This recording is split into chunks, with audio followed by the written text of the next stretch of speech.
Welcome to the Lights, Camera, Rant Podcast. Your source for the latest on movies, TV shows, and video games. Get ready for ranting, raving, and reviewing. Here is your host, Lee. Hi everyone, and welcome back to another episode of Lights, Camera, Rant. As always, I'm your wonderful host, Mr. Rant, and we've got a bit to talk about, ladies and gentlemen. Ranters and rantettes, we've just got so much, it's in the past week, it's been a bit of stuff that I'm like, yay, and a bit of stuff I'm like, oh shit, and a couple other stuff that I'm like, well, this is going to be interesting to say the least on how this is going to look, the good, the bad, and the ugly and all between. But before we get into that, I always like to say, definitely go check out our last episode. We had the Don't Be a Hero podcast come on the show and reviewed Captain America, the Brave New World. A little bit decisive amongst the Marvel fans on this. It's good or it's bad. Or it's just another conversation which you always hear is Marvel's back, or Marvel's dead, or the MCU's dead. Yeah, that conversation always comes up. Seems every single Marvel thing that comes up every time. But it was a great time with those guys, so definitely go check out that episode. We also reviewed the season finale of the Dexter the Original Sin TV show, so go check that out as well. And got to see just the 24 hours removed. Got to go see the brand new Becoming Led Zeppelin movie at IMAX, which was fantastic. Sound incredible. I highly recommend. Definitely go see this in IMAX if you can. That movie it's interesting in the sense like it only does basically how the band first got together until Led Zeppelin 2, but it's fantastic to see how they all came together. This iconic band that was beating the Beatles at one point, but it just sounds so good in IMAX. And it's been a while since I've gone to IMAX. I forgot how this is such good stuff.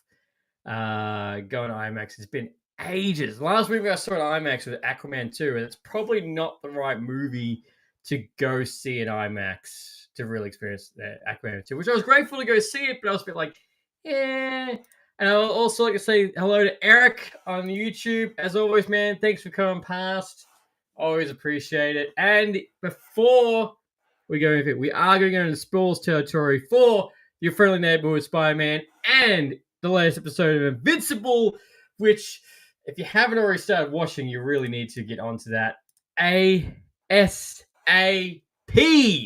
ladies and gentlemen. But let's get into the news. Now, this very first one, I think, is an absolute stretch and a little bit weird at the same time. So, in the past week, it's been announced to the fact that Halo, which is a Paramount Plus TV show, Halo Season 1 and 2, is dropping on Netflix on the 1st of March, which has sparked a whole bunch of rumors for everyone. Will they be making a Season 3? Look, I don't think that we make it a Season 3. I think this is just another platform to try and get its ratings to somebody else. But again, I'd say more people have Netflix. A shit ton more people are going to have Netflix compared to Paramount. So it might see a resurgence into it because it's interesting because this TV show, which I was extremely excited for. I was like, okay, this is awesome. Halo is finally coming to the big screen or smaller screen, but it's coming into a TV show format. This was going to be epic. This is going to be great. That first season, besides the extra scenes, was garbage. It was really just a completely mixed bag where you got Season 2, which was a lot more closer to the games, a lot more in the lore, which was really good. And I like Season 2.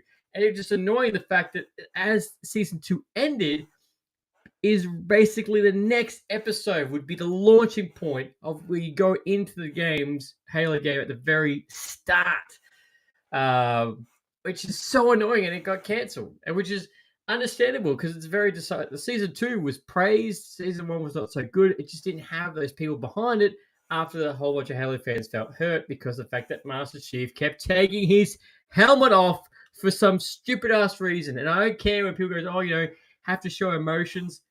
Deadpool, The Mandalorian, Spider-Man, how to a degree. There's so many characters that don't show their face, and you still have a successful movie or a TV show right there, right then. So, look, I'm curious to see how the viewership will go after March 1st when it comes onto Netflix. My question is to you: are you going to go and review? Are you going to go rewatch this show on Netflix? Or are you just going to go absolute pass? Like, yeah, nah, seen it. I'm never coming back to this show ever again, which I feel like a lot of people are. And it's hard because of the fact that you had this show come out, which was really, really not up to what fans expected. And on the flip side, you get Twisted Metal, which was fantastic. You got The Last of Us, which was fantastic. Sonic 3, it's been smashing it.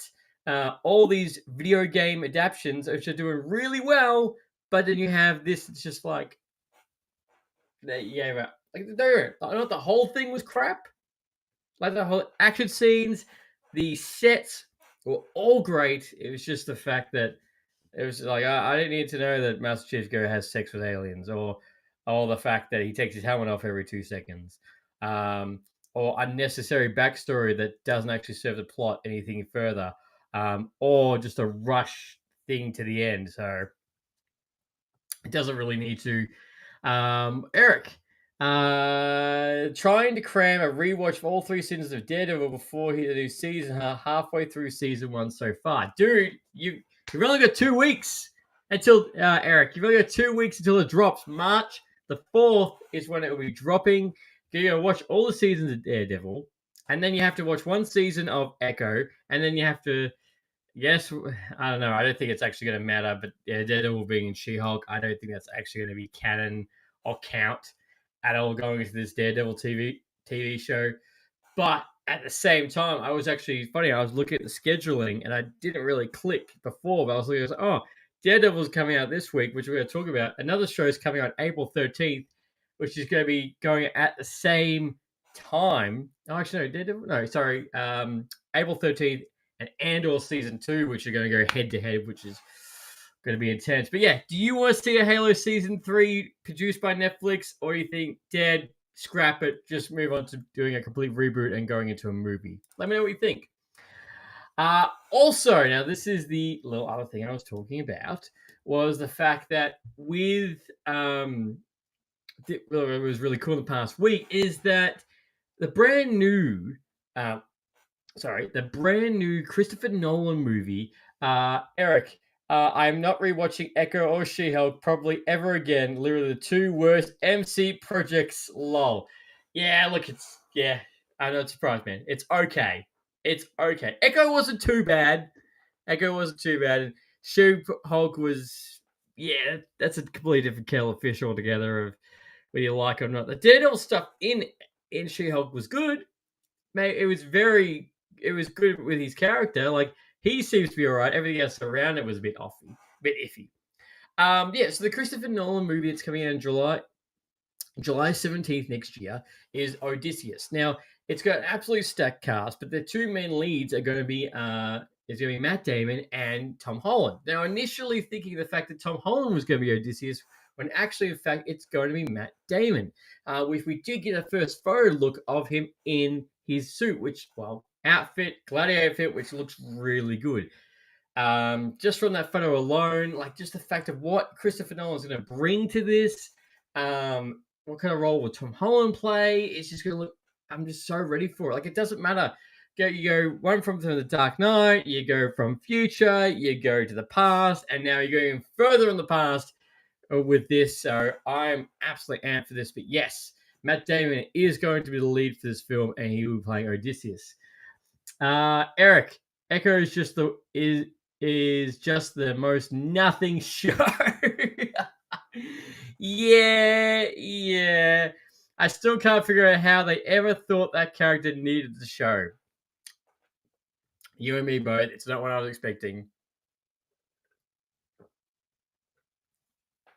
I remember when they first announced Echo, and I was a bit just like, huh, okay, I guess we'll get. Well, like Echo, I'm pretty sure got announced before we got Hawkeye, I think, or just as Hawkeye was coming out. I was like, why? Why are we going to get this?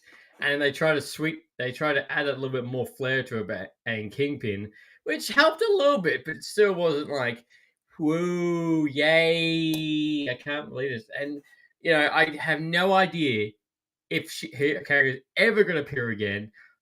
If she's going to appear again, it's going to be appear in Daredevil Born Again, which it makes sense if she does.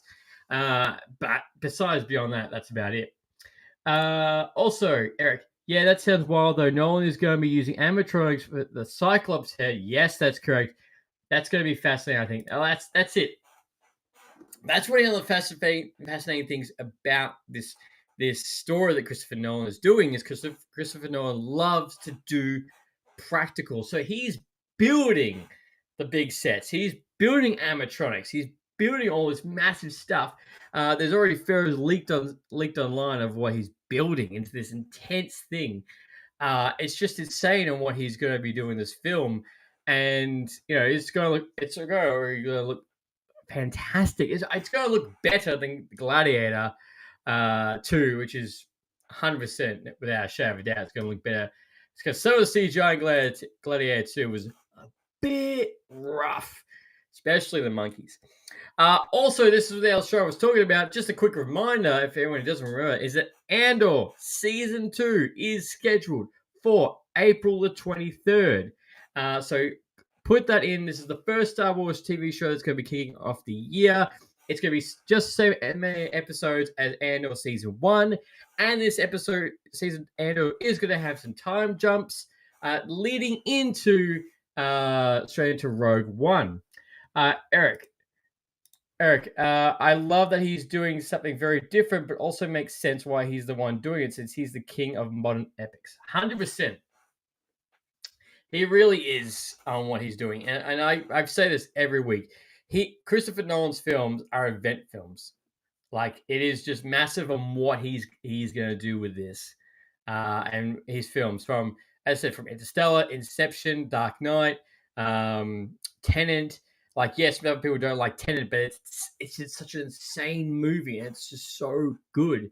When you see Christopher Nolan movies come out, you pay your ticket regardless if it's something that you don't like or it's something you don't know about. You just pay that ticket and you go see it in IMAX. It's going to be a bloody epic. The man's IMDb page is just incredible. He's such an insanely good director, and what he does is no wonder that studios just throw money at him. But yes, Andor, I can't believe, is only 2 months away, and our first Star Wars TV show of the year. So absolutely pumped for that. So that was a quick reminder because we got our official release date for The Last of Us Season 2. Sorry, which is April the 13th. So that's what I mean. In a few weeks, we're going to have Andor, Last of Us, Andor, Last of Us, Andor, Last of Us, Andor, Last of Us. Eric, you're probably going to get to this, but man, the Amazon Bond, yes, I am. I'm going to get to that when we're going to talk about that a little bit later on. So hold on to your horse. Hold on to your horses, Eric. But yeah, The Last of Us, we got the official release date. It was rumored to be around April, but we have our official release date now. We got brand new posters, which were posted on Instagram, so definitely go check that out.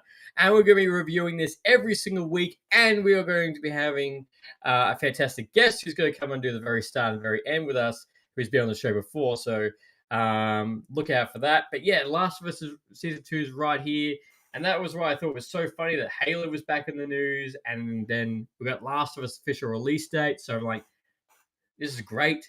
I cannot wait for it to return. How that interesting scene's going to happen and how the feedback that's going to happen, I can't wait for that. Just see the feedback from people who have played the game, people who haven't played the game, and see how that's all going to work out. But yes, The Last of Us Season 2 is nearly upon us.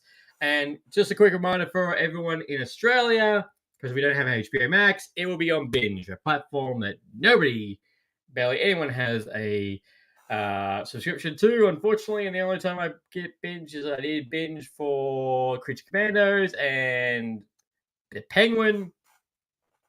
And after those, I got rid of it. I don't use it for anything else. I just wish. I know everyone's like, some people are like for Disney and some people against Disney because, superpower or whatever. But trust me when I say I wish everything was just on Disney Plus. I wish everything was just on Disney Plus. It'd make it so much easier and also be cheaper in my pocket. But speaking of Creature Commandos, Creature Commandos is getting fast tracked for its season 2. So season 2 was greenlit after the final of the fantastic show. But what one of the showrunners has said in a recent interview that the season 2 is getting fast tracked to come out sooner. So in that case, hopefully we will be seeing it next year in 2026.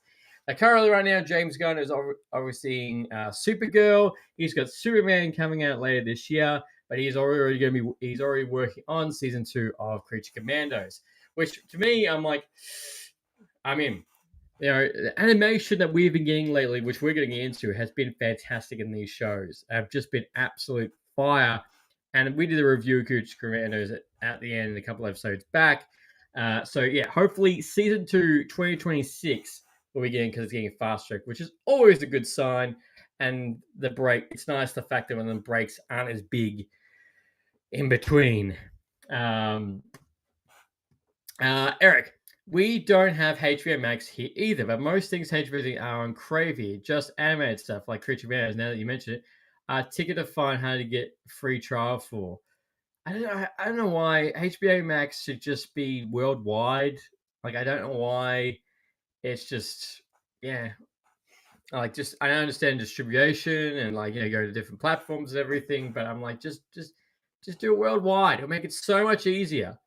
That would just make it so much easier. But yeah, Eric, let's talk about how Amazon, MGM, Jeff Bezos has full creative control over the James Bond franchise moving forward, because the long-standing producers have stepped down and given him full control, given Amazon full control for James Bond franchise moving forward. Now, his original Eric's comment was, Amazon news really stings. It was the last mega franchise that hadn't been sold out until now. Yeah, and look, it is annoying. It's disappointing. It has put the James Bond franchise future a little bit more in question, really, and how it's going to look, how it's going to shape out moving forward. Because right now, really, like Star Wars, Star Trek, Marvel franchise, Fast and Furious franchise, if you want to put it. Ever since the last James Bond movie, the James Bond franchise has kind of been a little bit in the dark and kind of currently in limbo right now of what's moving forward. Because right now there's no mention of who's going to be the next James Bond, or even when the next James Bond's coming out. So ever since then, it's been kind of in limbo. So we do know that a new James Bond will be coming on board, because Daniel Craig has officially stepped back from the character. He's done his time. But, there's been a whole bunch of will it be a female James Bond? Will it be a James Bond of color? Will it be a female James Bond? Which, to me, I don't think it should be a female James Bond, because of that's, you're seeing James Bond, Joanne Bond, or Jenny Bond. That's kind of the whole thing. Not to mention, how about you don't make a character, do a gender story of James Bond, or you just make a brand new film franchise altogether with a character that's like that. Oh, well, that's just a brilliant bloody idea, isn't it? But yes, the James Bonds at the moment. Eric, I really thought the Brocos would pass it on to their kids as their parents did to them, but I suppose aside from maybe it was just about money, maybe their kids weren't up to it. I don't know. And that's the hard thing. I mean, I don't think it was ever going to be a female James Bond lol, but who knows with Amazon being in control. Exactly right, man. You don't know with Amazon being in control. Yeah, look, and that's a hard thing, is that obviously something has come to the point where they've gone, no, let's just give them full control altogether. Not to mention, unlike every other company, the pure money bag that would have been on their doorstep to give full control would have been very high. Very, very high, above the house by 3 stories, would have been very high in how much money they were given. And not to mention is that even though they've given full control, they'll still receive some royalties in some time of fashion. but yeah. Now I've seen the memes. I've seen everything about James Bond. Like, get ready to do multiple different franchises, spin-offs, TV shows, everything. That's that's going to be moving forward. And look, it's a wild idea. Eric, the Brilliant were literally the best producers ever. I can't think of any other producers that maintain such a level of artistic integrity for a big franchise for so long. Yeah, it's for so long. And James Bond can look so different right now, but not go completely throw it all together. But if you made a James Bond Amazon TV show, hold on, TV show where it runs for a couple of seasons, different missions, different bad guys all together in the James Bond mythos. No, I'm not gonna say no, but at the same time, people might compare to like, oh, that's like a Reacher, or like that's something else. Is that too common? But a James Bond TV show in the high value of it would just be a very expensive TV show. But then again, Game of Thrones, Lord of the Rings, Rings of Power, adding it all into that. Eric, I don't think the producers get enough credit. No, they don't. And it's just in limbo right now. What's going to happen with James Bond? And I probably one of the posters that I've seen a lot is I think it was a Dear Jeff, Make It Happen. And it's a picture of Henry Cavill playing James Bond. And like, don't get me wrong, he would play a fantastic James Bond, but they're gonna have to get someone younger to do it. And not mention he is completely off in the world of Warhammer right now and every other movie project that he's currently working on. So yeah, he's gonna be well over there doing that. Time for James Bond.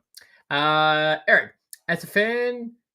Sure, I've always been curious about the potential for spin-offs, but in the end, I don't think they should mess with something as special as Bond that has stayed as films and only films for 60 plus years. That's the other thing as well. That's right. There hasn't been any TV shows, been no specials, nothing like that with James Bond. James Bond has been a constant film franchise, 60s, 70s, 80s, 90s. 2000s, 2010s, and that's the thing is because hang on, I think was it 2019? 2019 was the last James Bond film with Daniel Craig. Pretty sure that's about the last time we saw one. God, it feels so long. Where are we going? Where are we? Nope. Here we go. The last one was 2021 was the last one. It was the last James Bond movie with No Time to Die entirely. Yeah, you're right, yeah. Also Eric, also, regardless of what potential there is for spin-offs, unless it was the bros doing the film, I don't think they'll be made for the right reasons by Amazon, but for pure cynical ones. Yeah, see, and it's hard because, like, what are they going to do with this franchise?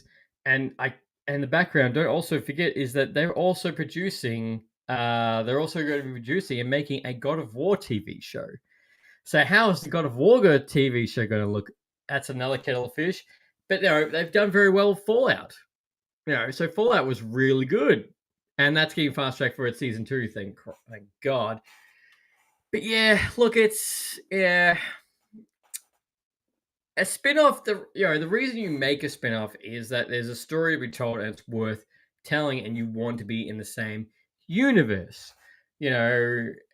For example, like Ballerina that's coming out. That's a spin-off from the John Wick movies, which is still a movie, but basically we see a female John Wick, which the world is so rich in the John Wick universe that yes, you can have a spin-off and dive into that because it's so rich in this whole underground world. That's exciting. But what can you do with the James Bond?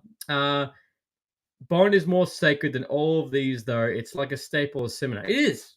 It is. James Bond is. James Bond is one of those. It's one of those iconic franchise. It is an iconic franchise. Sorry, and it's and it's all the different Bonds brought something different to the table. It's a generation thing, very much like Batman. Like, who did you grow up? Who was your Superman? Who was your James Bond? Who was your Spider-Man? Who was your, well, I was gonna say who's your Wolverine, but it's always Hugh Jackman. But like, for example, like, who, if you, let's say you're like, oh, who's your Wolverine? Hugh Jackman. Who's your Spider-Man? Tobey Maguire. Who's your James Bond? Daniel Craig. Like, and then you have some people who are like Sean Connery. Like, it's a generation thing. So how it's going to look, what shape it's going to look in is totally up in the air. And I know a lot of James Bond fans, which I'm like that too. I think spin-offs of Bond could continue to exist lower key, as they've always have a comics or books, but anything movies or TV show too risky. I think it will dilute the specialness of each movie.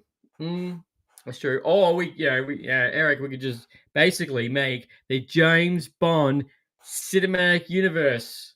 You have a TV show, you have a movie, and it leads up to like an Avengers James Bond, where you get all the agents together for one big mission, and then they go on their separate ways and do their small missions and get together. God, I can't imagine what that would look like, or just how bad that would be. God damn. Oh, but I probably one I would love, absolutely love, and it's never going to happen. Just due to timing, I would love a scene very similar to the Transporter. Man, this is all best left for headcanon, is what I'm saying. I know. I would love a scene where if someone's ever seen the Transport movie, the first movie, there's a scene where Jason Statham has to pick up a package, basically a drop, and pick it from someone else. And he goes to the airport, and the other person he's picking up from is Tom Cruise's character from Collateral, I want to say. Very similar. I think it would be absolutely insane, the fact if you had something similar with James Bond and he picks it up from John Wick. Or, like, they have a small interaction, very brief. That's all. Like, that would just be like, I know Eric would probably be like, no, no, no, no. But I think that would just be really cool. Just something so like that. Oh, you just got these two iconic characters in this one scene. And no, Eric's already going. No, come on, you can't say that would just be cool a little bit. Like in the action, like in first Expendables, where Arnie and Sylvester Stallone and Bruce Willis, which that cameo was cool, but I kind of lost it in the Expendables too. But Eric's it's just on YouTube with giant no altogether. Okay, it's fair. I understand. But the question is, I think let's bring it down. The question for James Bond is the number one thing is who will be the next James Bond, and how do you tackle James Bond? I don't think that do you go do Casino Royale, or do you go make a new original movie villain and everything and start that, or do you do something like Batman and go back and do a James Bond year one, which I guess technically that was Casino Royale, really. Eric, I just think, like I said, Bond is the last franchise that has kept cinematic event feeling to it, and now they've screwed it. They haven't screwed it yet. They haven't screwed the pooch yet. We have to see the movie before we can call it. I guess that kind of like beats this entire podcast. But anyway, no, they haven't screwed it yet. They haven't made any. This is the only announcement they've made. This is the only little tangible thing we've had really about the James Bond franchise ever since 2021. So it's until we get a first trailer or a first announcement of like who's going to be playing him and how the story is going to go, then we can say they've screwed it. Because Amazon, it might go in two different directions. It's either going to be really good or it's going to be really bad. That's the two ends of the spectrum, unfortunately, for James Bond moving forward. And then what will going to be happening is, depending if it's screwed, then you will have this is the James Bond golden years, and then you're going to have at the Amazon era after it. So good or bad. Now, this film. So The Rock, ladies and gentlemen, who's the millions of followers and an absolutely box office draw at one point, and box office king if you want, is kind of going through a career, not a drought. Probably drought's not really a thing. Correct. Resurgence is probably not the right word either. Like dull, lull, or something, basically in that kind of aspect. So The Rock isn't very much a box office draw of what he was once before. The Red One, Fantastic Four franchise, Fast and Furious franchise, because he comes in that role where he does the same thing for he does his same shtick for every single movie he's in, and it hasn't looked very good, and some behind the scenes stuff that's done some bad for him as well. And so he's currently going through this whole career thing where he's picking smaller projects and different projects. One of them being he's going to be starring in a brand new A24 film where he plays as a boxer. Now there is a photo online of what he looks like. It looks very different.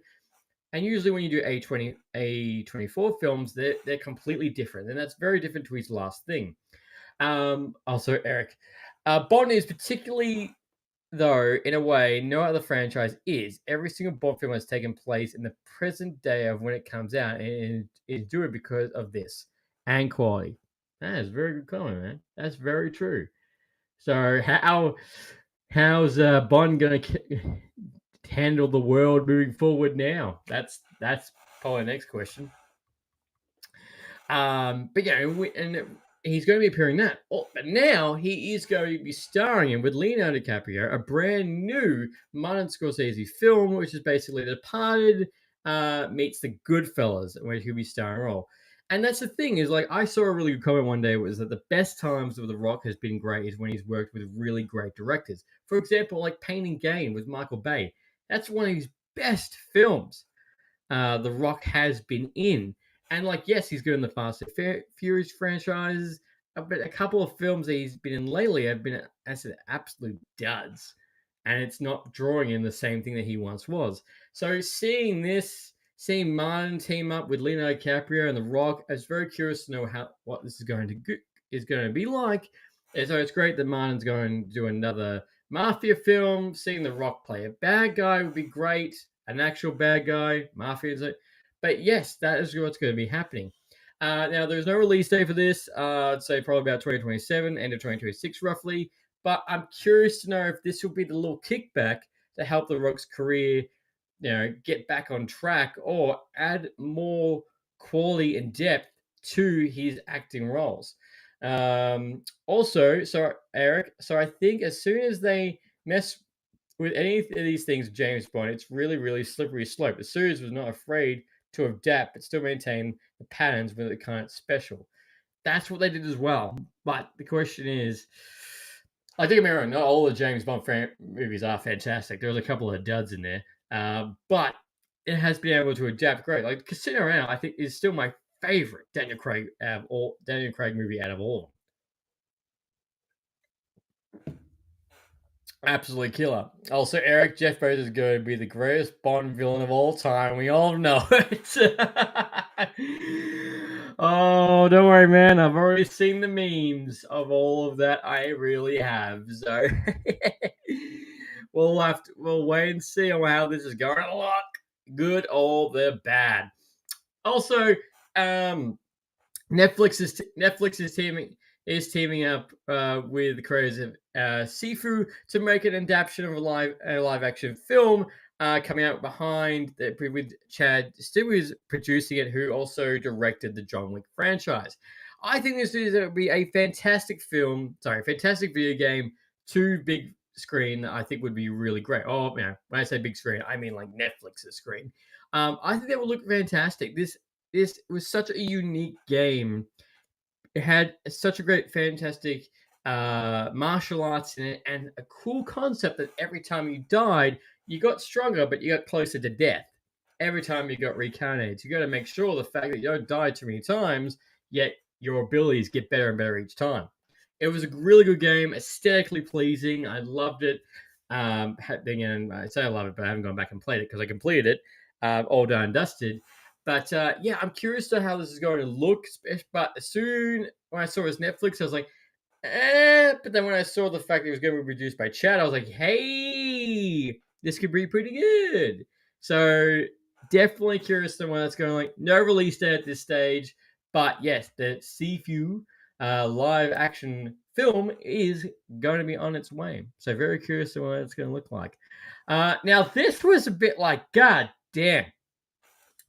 How, like, doing this, like, imagine you make a Marvel game that blows everything out of the water. You beat Overwatch, has a fantastic reception, is great, aesthetically pleasing, great gameplay, and then you get then you get wiped out and get fired. That's what that's happened to the Seattle team of Marvel Rivals. The director, their team, have been let go due to organization reasons. Strangely enough, and yeah, because they're looking for jobs on LinkedIn. But it's just insane. Like, that's just like they have said, like, don't worry, the game is in safe hands. But imagine making a great game that's launched so well, and then you're told, yeah, you're fired, get out. It's making the dough. We don't need you. Which is just insane and so wrong on that. The fact that you put all your heart, your time, your feet, and then you get told, there's the door why I flick this money of cash coming in. It's just that's insane to think to me. And again, adds to the pile of gaming, just more gaming layoffs to add into the pile, more gaming issues that come to it, which the gaming industry is up and down at the moment. Also, Eric, just to put in a pin in the Bond cover, though, I will say I think it's least likely to fended off Amazon long enough to cap off the initial 25 films and Craig's run in particular with a definitive end. Well, that's exactly right. That's a very good point. So that's, they did end Daniel Craig's run perfectly. They ended that. So it is a really good launching point for the next James Bond. That, unlike the previous, where they're just going to, it's the next James Bond moving forward, that they can start very fresh moving forward. So again, it's gonna be very curious to see what it looks like. But yes, Marvel Rivals.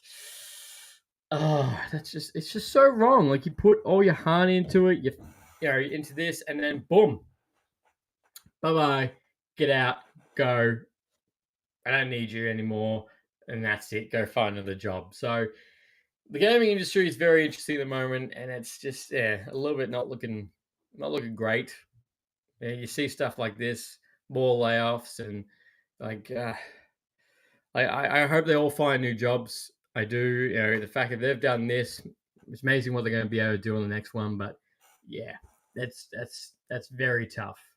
And I just hope they do find new jobs for it. But yeah, that's a bit of a shock to Marvel Rolls, given the fact of how well that has done, and then here we are. But that's some of the biggest news that's happened in the past week. Now let's get on to Invincible episode 5, which I can't believe the fact that we only have 3 episodes left. Like, that's it. No, it's all done and dusted. I just can't believe the fact that we're, after watching the episode, I was like, wow. Also, Eric, I finally found out which character in the multiverse I'm pretty good with just a few months before it shut down. I know. Yep. But yeah, getting into the Marvel Rivals a bit too. It's fun. It's fun, yeah. Marvel Rivals is really good. I downloaded it. I didn't think I would enjoy it as much as I did, but I've really been loving it. Right now, I'm pretty much going Marvel Rivals, Helldivers. Marvel Rivals, Helldivers right now for me.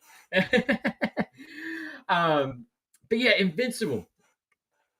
3 episodes left. Hopefully get season 4 this time next year. That'd be fantastic. But, this episode wasn't as action-packed as the last one, given the fact what happened. Not to mention, this was more of like a Titan story Then it was Invincible and Eve story, really. So this one we really got was Eve and Mark debating to move out, but they needed money. So Eve creates this invincible security way to make money, even though a few episodes back she literally created a golden apple and gave it to her family, like sell this so you can get a bigger house and everything. I'm like, why don't you just do that again? I know like some people will be like, oh, it's morally she doesn't want to do that after having parents, but I'm like, wouldn't that just be easier still though? But yeah, I guess make make invincible security in a way, heroes for hire basically. So we get so basically they do this, but it's more of a Titan going on the fact that he's trying to break out multipole, which multipole is an absolute dick. With multipole and with Lou after what he's going to be doing, and we also get Machine Head comes back in this, which Machine Head I completely forgot actually how funny he was. Is an interaction we has with Titan in the cell. It's just funny, like how good it is. But yeah, so we get this. So basically, this episode is with dragons, people die. Again, people dying. We get some really cool action set pieces with Eve and Mark using their powers together, which was really cool. Mark kind of gets beat up to shit in this, and then we get really nice moments with Oliver, which we find out that he has friends. He's also he has these friends.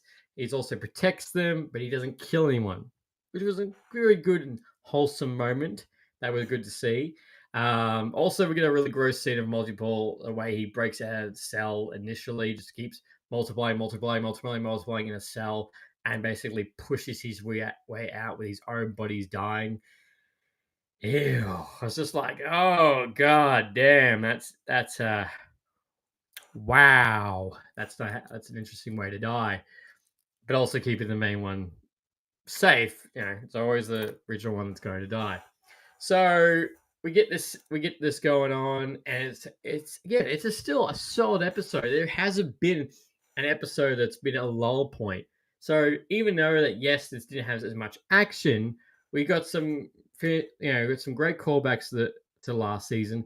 Titan's story has been wrapped up a little bit. He's safe. He can go do what he wants with his family. Lou isn't actually dead at all. Apparently, he can come back in a weird dragon form again. I was like, okay, cool. Machine Head's back controlling the city, and Eve, and Mark are going to stay home. Are going to stay home and not going to move out at all because of Debbie and because of Oliver altogether. But and unfortunately, Multipole does escape, so he's probably going to go after Rex. Which Rex Rex is probably one of the characters that from being like yes, he is a dick, but him being the most of like character growth, I would say, from the first season to now of just like how humbling he's being and like how he's actually is trying. And now that they're not by the guns globe anymore, they're really back in their shack. All this, he's trying to do the right thing. But overall, still loving Invincible. This episode is still solid. Got that. There's only 3 episodes to go. How much more intense it's going to be. But when you do go watch this episode, don't expect the same big gore action that we got in the last episode. But seeing Mark and Eve together is great, and everything moving and everything with them. But it was almost this episode. I got to the end of it. I was like, this is really wholesome.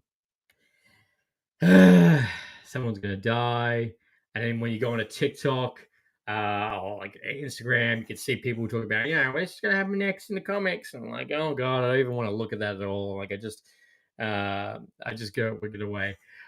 Eric, I think I've fallen off Invincible. To be honest, why?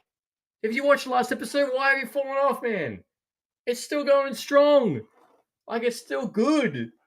Like there's no lull point. Well, absolutely no. To me, no lull point. So, how have you gone off it, man? Let me know. Everyone I've spoken to has been still enjoying it. It hasn't been bad. And like I think in season 2, we had a couple of lull points. I was like, all right, this feels like a filler episode. Maybe we'll, well, actually, no, it's funny I say filler episode, even though the fact that like last season was broken into 2 parts. Eric, I don't know if it's good, but just lost investment. I don't know. All right, hey, man, just at least do the next like if you are up to date, at least do the next 3 episodes. If you have lost investment, don't go to season 4. But yeah, stay on this journey. Come on, keep going. Better than at the same time, watch the Daredevil show before Invincible because we need to talk about it. Daredevil when that drops on March the 4th, which we're getting 8 episodes again. 2 episodes premiere. By the way, Daredevil on March 4th again. 2 episodes straight off the bat and 2 episodes at the end. Interesting enough. Eric, I think what really hooked me was the mystery of season 1, and once it was past that, nah, come on, it's good. It's only gonna get more brutal. This is The Boys animated. Or what did I see the other day? It was so today was Invincible is a white man's Dragon Ball. I was like, yeah, maybe. But yes, Invincible's episode, solid, good character growth, good callbacks to season 2 and season 1, basically.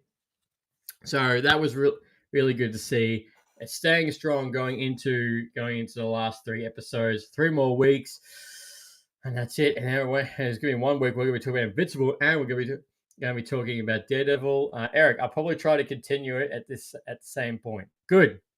Keep on staying with Invincible because we need to talk about it because it's coming up. It's coming up to the final, and then we got another massive year, 12 months break. Go for it. Eric, it's superheroes, so I should like it. You should. It's superheroes, but it's brutal superheroes. It's The Boys animated. It doesn't have all that fluff. Sometimes you're like, come on, like if you get punched, you're gonna bleed. And how you're gonna bleed. It's gonna be bloody. So that's why I want to like Invincible. And I'm so invested in this, and I really should get the comics. Should really get the comics and read them because it's massive. I'm so glad, but I am glad the fact that we're getting about 7, 8 seasons of Invincible. But yeah, strong episode. But let's talk about why you're all here. The final of your friendly neighborhood Spider-Man. So we've got the last 2 episodes this week, and my God, this show is completely beat my expectations of what I was expecting on this. From the trailer initially, I thought this was going to be something close to Miss Marvel. It was going to be a little bit more kiddie, if you will. Kiddie, at certain age, like, I was like, okay, I'll probably skip this all together and go straight to Daredevil because that's more mature. But this show, even though it is solely in the MCU, isn't in the MCU, does a fantastic job. Some of the characters are completely ripped straight from the comic books and slapped on the screen. This show isn't going to be for everyone, but Eric, I think I'm 5% in. Yes, I like it more than Invincible. I would say I like it more than Invincible. I think I'm 5%. Oh, Spider-Man. Yeah, well, Spider-Man. Well, 10 more episodes. They really pumped out this show. It feels like we're talking about the final right now, but we're already we're already at the final. It feels like only a couple of weeks ago I spoke about the debut episode, and now I'm like, here's the final, and the fact that Daredevil Born Again is right around the corner. It's just insane, which basically means this year is going so quick. March is next month. Like, god damn. But yes, Spider-Man, your friendly neighborhood Spider-Man. This show, like I said, I was saying, some of the villains in this, some of the characters are stripped straight off the comics and look so good. And the ending in this, spoilers. The ending in this is great. Like, we get Spider-Man in his iconic suit thanks to Harry. Looks okay. We get one of those moments in the 9th episode, basically being, don't be a murderer. With great power comes great responsibility, which is with great power comes great respect. Which is thanks to Loney, he helped Spider-Man because he was about to kill Scorpion, which he didn't. I like we got that scene, very reminiscent of Tom Holland and the Green Goblin with Tobey Maguire and Spider-Man No Way Home. So I liked that mural aspect of Spider-Man, especially the fact that Scorpion was about to straight up murder some of these people. Like, goddamn, straight off the bat. But he was going to kill a kid. And we'd like to say hello to Mr. Mark My Words on the YouTube. Thanks for coming past, man. This man has been away. He's back. His streaming schedule is back onto it. This man went away for a couple of weeks, and I honestly say I missed his streams. I missed his streams. I missed seeing that face being on my YouTube. So glad to have you back, man. Get cracking. We're gonna get back in the swing of things. We've got a big year ahead, especially with our next premiere, which is Mickey 17 and IMAX, which I can't wait for that. Can't wait for that. But this show isn't for everybody. The last two episodes are just really good. And as being a comic book fan of Spider-Man, it's fantastic. And I love the fact it still touches on the MCU. You know, especially this last episode. We got Doctor Strange. We find out Norman Osborn was tricking all the students. And the fact that he was basically using them to make a interdimensional portal, basically a Stargate, if you will, which brings on an enemy that looks like Venom, which becomes a whole thing with Doctor Strange and a little like a time leap straight for the first episode. So it takes it full circle from episode 10 to episode 1. And this Venom, and of course, this Venom monster leaves a little bit of venom in Norman's office, which he does find. And of course, you know exactly what that's going to lead to.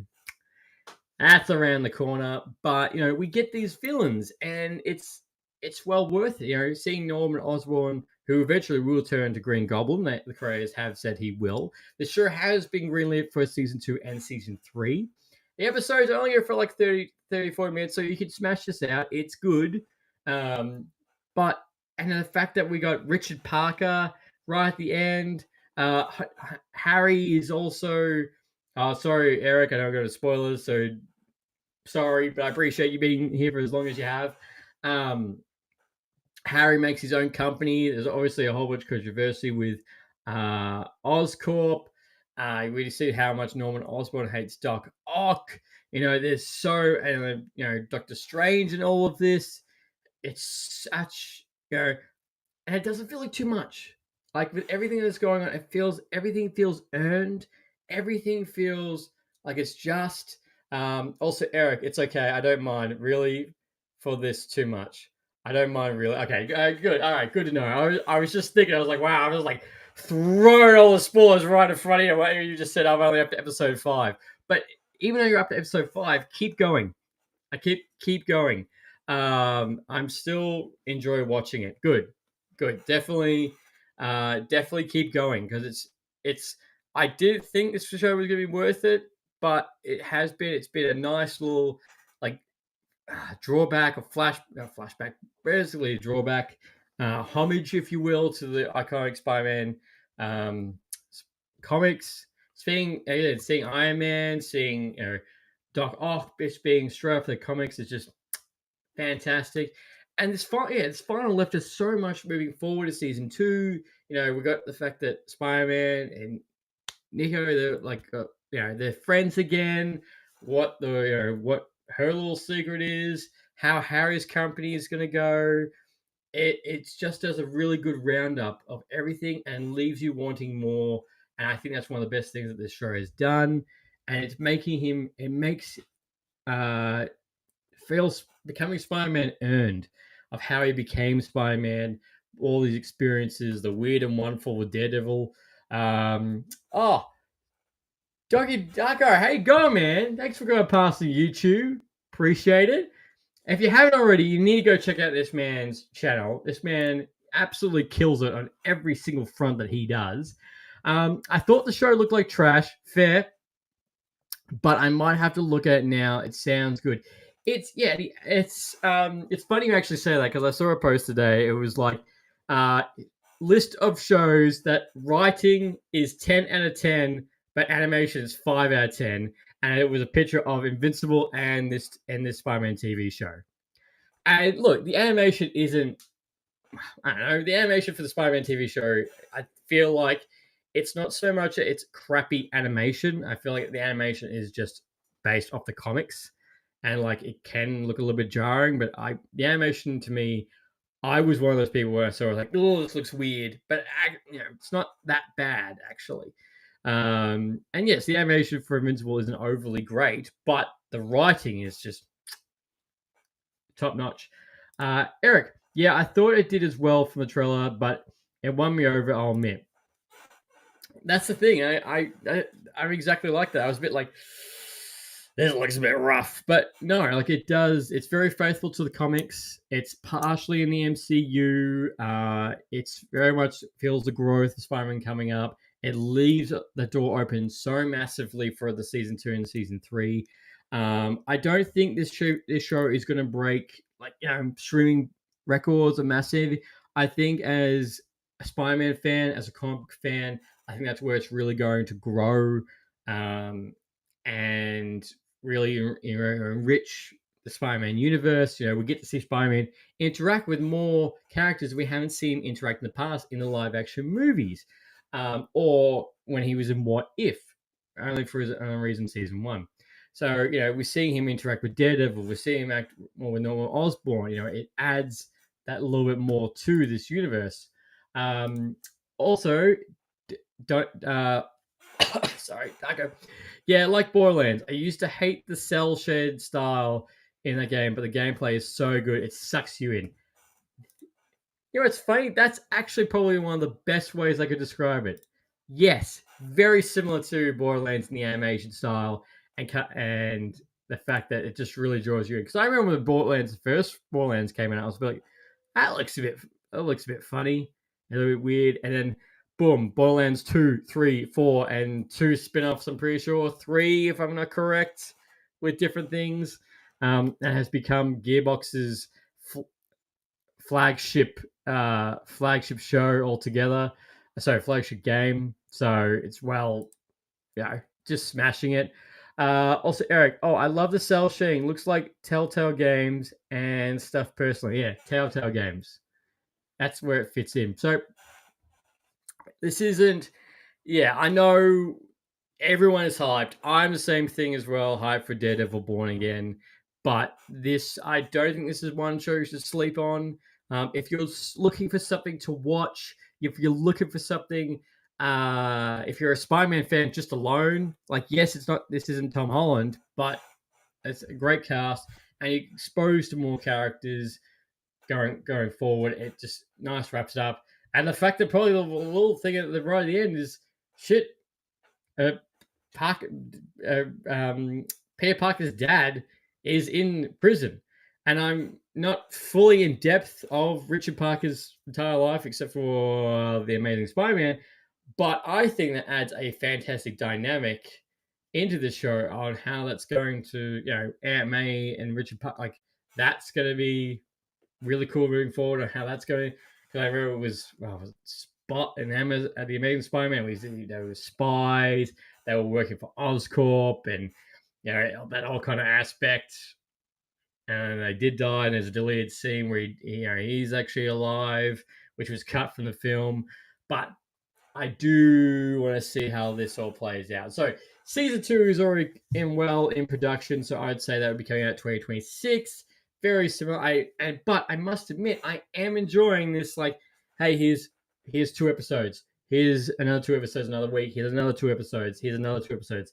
I'm liking that aspect. I'm liking the fact with Daredevil Born Again, we're getting 2 episodes at the start. I think it's 1, 1, 1, and then 2 for the final. I'm liking this. I'm like, yes, let's go into it. Daco, Dad in prison sounds more like the Flash. Yep. Yeah. Yep. That's right. But I don't think we're going to be having like a Flashpoint paradox kind of mess up that we're going to see in Spider-Man. Because unlike Flash, unlike the Spider-Man doesn't know that his dad's alive. Eric, I could use a Flash show in the style now that I mention it. Ooh. Yeah, I could see a Flash TV show in this. This would be cool. How Superman and Batman, the Justice League world look like. Totally random. Talking about TV shows. I did not know that Andrew Brady in Captain America, Brave New World, who was also in the Falcon TV show. He was actually the voice of the Martian Manhunter in the original Justice League TV show in Justice League Unlimited. I saw a post about that. I was like, holy shit. Like, just didn't put the two together. Eric, just rewatched the Flash movie. I still love it. It's such a fun, emotional ride. Yes, it is fun. It is emotional, but the CGI is a little bit off altogether. Has one of the best Supergirls.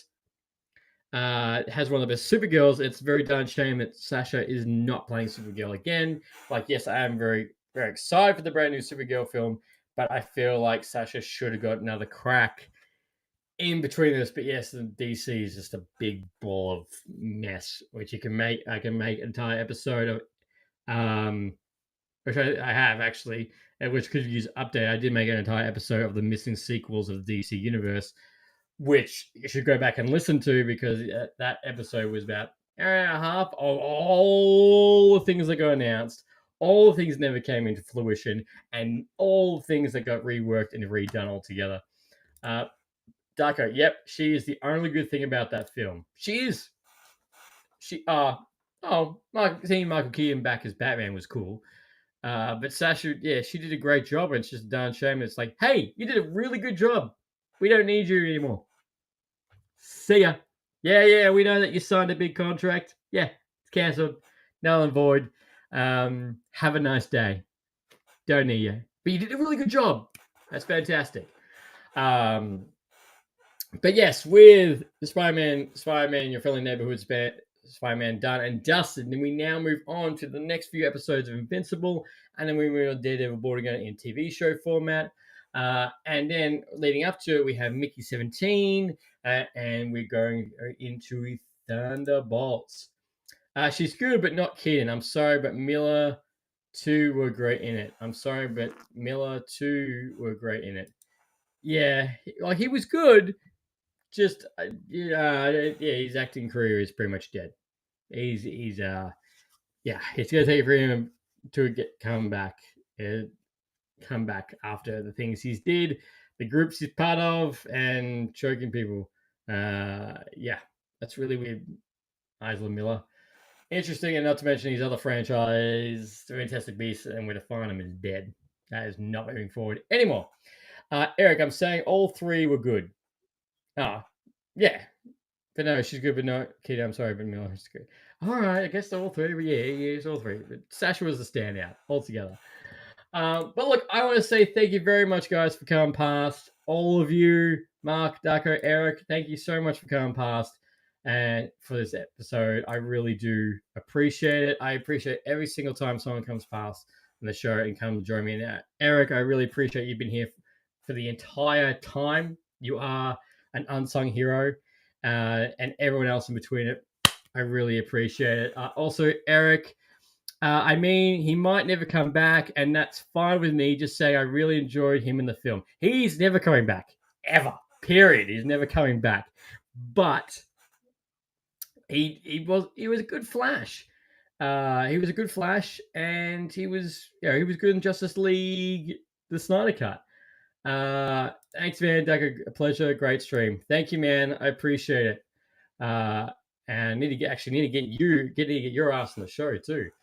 Eric, great stream, man. Always love hanging. Appreciate it, man. And thanks for Mark as well. Nice, my dude. I appreciate you guys. Thank you so much. And as always, until next time, happy ranting. Thanks for listening to Lights, Camera, Rant. If you like the show, don't forget to subscribe so you don't miss a single episode. While you're at it, leave us a rating and review, and be sure to tell your friends.